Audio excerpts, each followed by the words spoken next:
Like we were talking about last week about the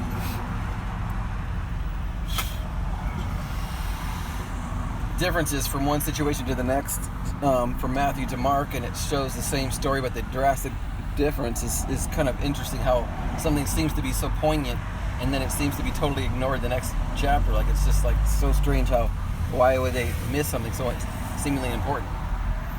But and also like the end times I mentioned, how you keep learning more and more about the abomination to desolation or whatever other thing that's going on, and it's like amazing how you just keep seeing it, and then you start seeing the exact same thing, like the same kind of idea happening before. So I mean, there's interesting little trails and grids and patterns throughout the Bible of every subject. But you know, normally if you ask a normal Christian in America about the armor of God, they would always point to Ephesians 6.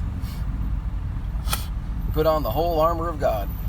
And if you actually learn the armor of God doctrine, which I never heard it preached, I just figured it out in the Bible just from going through it so much, and I realized it's in there a ton.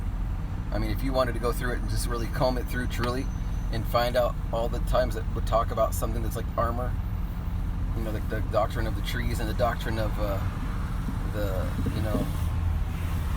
just the strength of nations and all the different things that they use for the view of the strength of nations, whether their crops are being strong or their shields are strong, their armies are strong, their trees, their walls, chariots, whatever.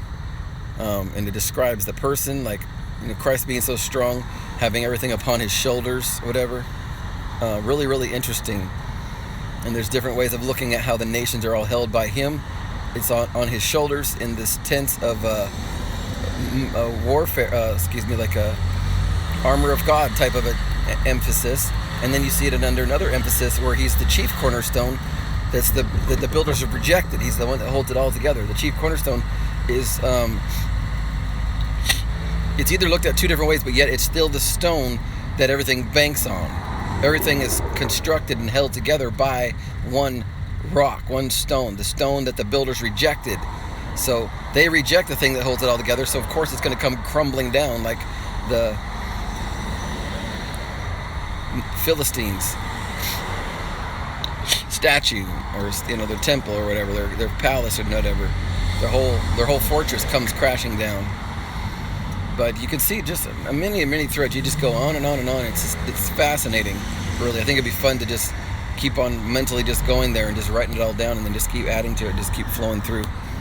But the stone that held it all together is rejected, and it's just a matter of time before it all comes crashing. It's almost like what God builds is just so stinking strong that you can remove the chief cornerstone for a while and it still seems to be going okay.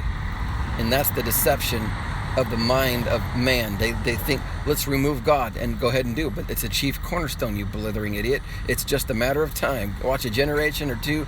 You see how it gets so strong from all these wars, people standing for truth and fighting against the evil, shunning them off and destroying them, and people being wiped off the face of the earth, and they're dying. And then the voices that are righteous stand firm, and the nation gets very strong and very blessed.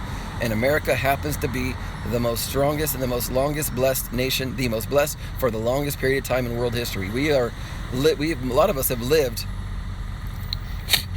partway in some of the most privileged time in world history. For people who were born, you know, like 1950s and 1940s, 1930s, stuff like this. It might have been kind of a hard time because it was the Depression back then. But right after the Depression, you know, the Social Security card comes along and all this. It had some, you know, you can see some stair steps to stupid coming along, but it's probably one of the best generations in world history. For people who got to live at that time, between 1930 to 1940, 50, 60, 70, 80, 90, all the way to 2000, 2010, something like this, around here is some of the the most blessed season in the most blessed nation in world history. For those who've got loved ones that were living that time and now they're gone, and I miss them so much. Well, don't worry. They got to have the best of the best. You say, well, life was really hard. Life was this and this. That's true. But guess what? It's still super blessed compared to other people. Compared to the Russian KGB and communistic overthrow. It's pure hell on earth. It's just absolutely vile and wicked. Socialistic garbage. Maoistic communistic, Pol Potistic, whateveristic, spastic.